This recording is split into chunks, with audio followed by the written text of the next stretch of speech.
When we started flipping houses, we lost $106,000 on one deal. And that was actually the best thing that ever happened to us. Today on the channel, I'm gonna share with you guys exactly how real estate changed our lives and how you can learn from the mistakes that we've made. If you're new here, I'm Josh High. I'm the co-founder of Heels Homes and Results Driven REI alongside my wife and business partner, Tiffany High.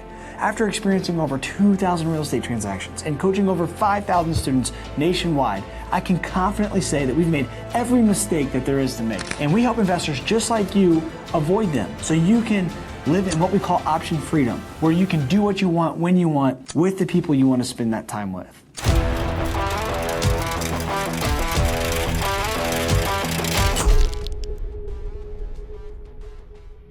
So about this deal, first off, you're probably thinking, Josh, how in the world did you guys survive that? Well, the good news is this deal actually took us about 18 months to complete from the moment we purchased it, went through the renovation, experienced all the hardship, and then finally went in contract and closed to sell the deal. During that time, lots of fights with my business partner. I'm just gonna be honest with you. There's a lot of pros and there's oftentimes hardships when you're working with your significant other. The good news is I felt like this experience really shaped the way we were going to pursue business moving forward, and it honestly forced us to level up. So let's rewind and talk about the situation and how things unfolded. First, we bought this property while we also purchased another property. So we had one GC, one contractor, working on both houses. That sounds pretty good. You have one point of contact for two different projects. It should simplify things, but here was the problem. When we went to go and start this property over here first, there was a very specific contract and a scope of work that we had spelled out everything that we were gonna do. And on that scope, two major line items: keeping the vinyl siding that had existed for approximately 10 years, so it was newer vinyl siding, and keeping the vinyl windows, which were also probably installed at the same time that siding was. Fast forward, we've got the scope agreed upon, we've got a contract signed with our contractor, and here comes demo day. And after demo day, I'm doing my rounds because I was in the field quite often as I was the project manager, also focusing on acquisitions. But I go and I inspect the property after demo, and I pull up and I'm like, oh no. All of the siding ripped off the house. The windows, gone. I went to the contractor because in our contract it specifically states if you do any work outside of the scope of work, which they have signed, that's an addendum to our contract, that they are financially responsible. So the contractor proceeded to act like nothing was wrong. Yeah, I know, I just felt like the house needed it. We got it covered, we'll be good. So I'm like, all right. I felt good about the fact that I wasn't gonna have to cover that bill. But fast forward 4 weeks, 6 weeks, 8 weeks goes by. We're getting progress on the house that had that demo job done, right? We're moving into rough-ins, we're getting our inspections, all those things are starting to pass. And then while I'm checking on this property over here, the one that we lost $106,000 on, no movement, crickets. The house was in the exact same condition that it was prior to us starting this renovation or even buying it. So all while this is going on, most contractors ask for a deposit.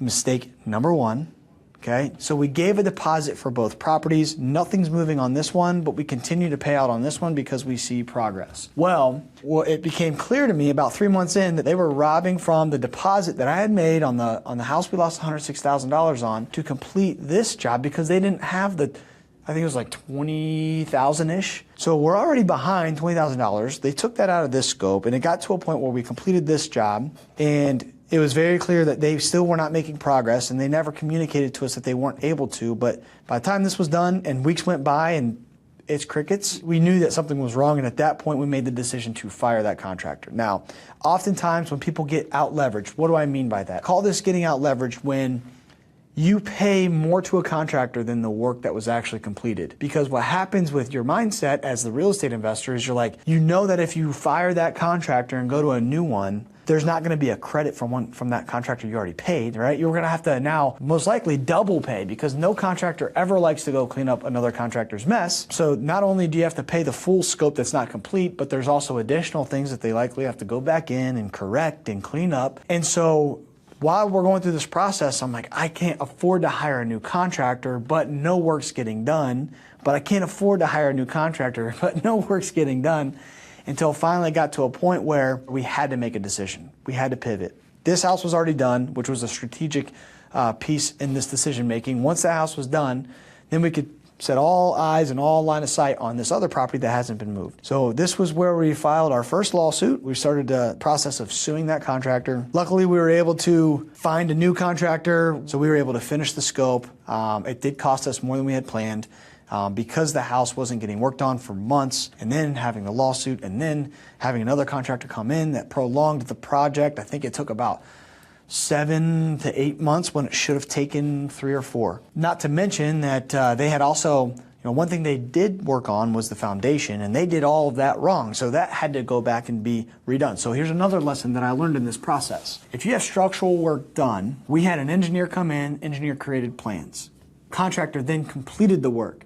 Where I made a mistake is I didn't have the engineer come back in and sign off on the work completed. So if you have structural work where you're going to jack up a house or even stabilize a house and the floors, and you're bringing an engineer in, make sure that they check the work was done correctly. That was another major expense. It was approximately $6,000 there. And these things just kept adding up. And it got to a point where, another mistake, take note of this, don't trust a realtor on an ARV. Okay? Trust, but verify and make sure that you believe in the ARV as well. So what's an ARV? An ARV is an acronym that stands for After Repair Value. It's what you believe you're going to be able to sell the house for, or what it would appraise for after making said repairs. So we went to a realtor who knew the area well, and they felt confident that they could sell the house for $420,000. Not even verifying, but trusting. We said, okay, great. Well, we ended up selling the house, which, by the way, another mistake that we made was we planned on making $20,000 on a $420,000 house. A new rule of thumb that we have now, we make sure in our deal analyzer that we're making at least 8% ROI on our total investment. So the way in which we evaluate deals now is we want a minimum lump sum, but it also has to meet that 8% ROI criteria. So if we have $500,000 into a house, we need to make sure that we're going to make at least $40,000. So you can already see the difference from a $300,000 investment versus a $500,000 investment and how that changes our profit criteria. So we plan to sell this house for $420,000, and it actually sold for $345,000. When you plan to make $20,000, you go over budget because foundation work wasn't done right, deposit was stolen, and then you also sell it for almost $80,000 less than what you planned on. You can start to see where things went wrong. Let's rewind and talk about the things that we fixed in our business to make sure we don't make these mistakes ever again. First and foremost, when it comes to an ARV, trust but verify, make sure that you believe in the ARV. Okay, so run your own numbers, and then ask questions to the realtor if you're very far off. Make sure that you understand why they said what they said. Maybe there's a justification for you to come off your number and lean more towards their number. Second, when it comes to deposits, we don't give contractors deposits anymore because this happened 2 times where a contractor takes a deposit and they run away and they never answer your call again. So instead of taking a deposit, we offer to pay for the materials directly. See, oftentimes contractors will tell you, well, I need a deposit because I'm not going to finance your flip project here. And my guys need paid on a weekly basis. So what we do is we can either offer to pay for the materials directly, or we follow this weekly invoicing process. That process goes like this. Wednesday, we get the invoice. Thursday, we inspect the property. We go get eyes on the property.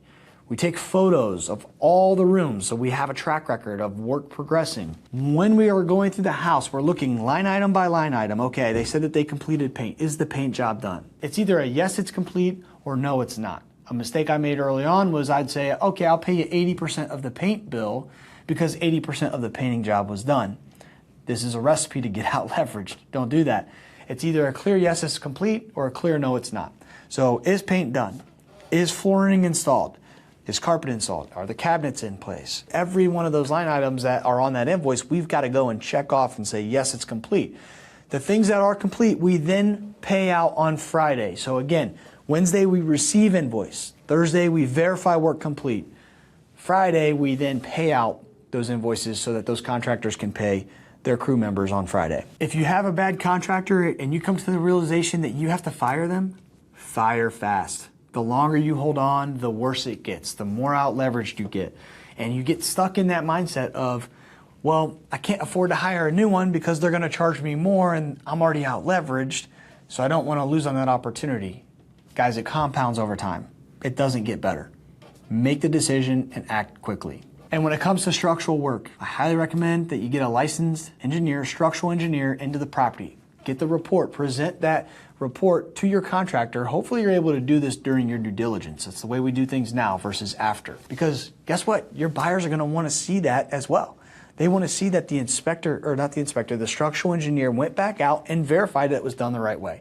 It gives them more confidence. Now let's talk about the mindset piece, because as you know, losing $106,000, that's a lot of money, right? Well, the good news is it wasn't all lost in one day. This was a slow bleed, like I mentioned, over 18 months. Now we knew that on paper it was going to reflect a loss, but it wasn't like money. After the project was done, money was not continuing to come out of our bank account. So the damage was already done. But I'll tell you this was the best thing that ever happened to us. And I'm a huge believer that God will put challenges in front of you, much like he did David. We all know the story of David versus Goliath.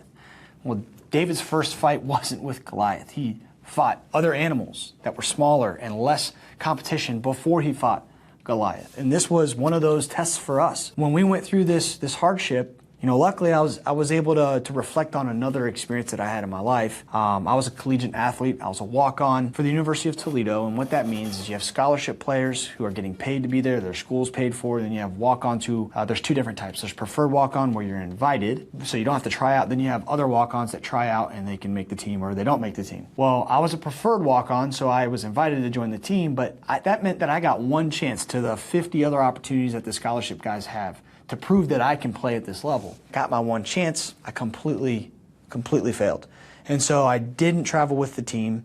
I had a lot of negative noise, a lot of negativity, blaming everyone else for my shortcomings, complaining, and it wasn't until I made the decision to own my results. I was going to take extreme ownership.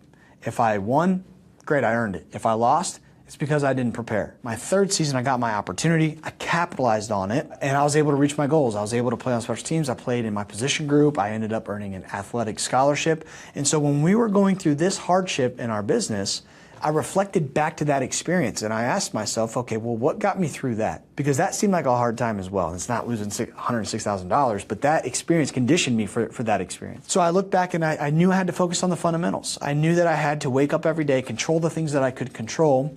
And at that point in time, we had to generate revenue fast. In order for us to keep going in our business, and this was a real conversation Tiff and I had, at this point in time, I looked for a job to give up on the real estate dream.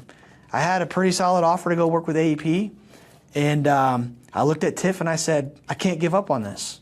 And we made the decision that we were going to burn the boats. What do I mean by that? Tony Robbins says this all the time. This army is on ships, wooden ships, and they sail to their enemy's land, and they're going to go to war. And when they land on the island or wherever it was, they made the decision to burn the boats, meaning there was no retreating. There was no backup plan. The only way to survive was to win. And so we were in a similar situation. We either had to burn the boats and go all in on this thing, or give up on the dream and go back to working our 9-to-5. But because we were so committed and so convicted to living the lifestyle that we want, we knew we had to make this work. And the only way to make this work was to generate revenue quickly. So we ended up learning what wholesaling was, okay? So if you think about this, if we would have never had this mistake, never had this headache for the next 18 months, we never would have had this fire lit under us to get us going, to learn a new strategy, and then not only learn it, but magnify our results. And this is exactly what we do in Results Driven. We teach people how to put the systems and processes in place to help them live in option freedom. In fact, if you guys want to learn more about the systems and processes that we've implemented in our business over the years, we have a free masterclass coming up. If you guys want to join, go ahead and check out the description. I'll put a link down there, and I hope to see you guys on the training.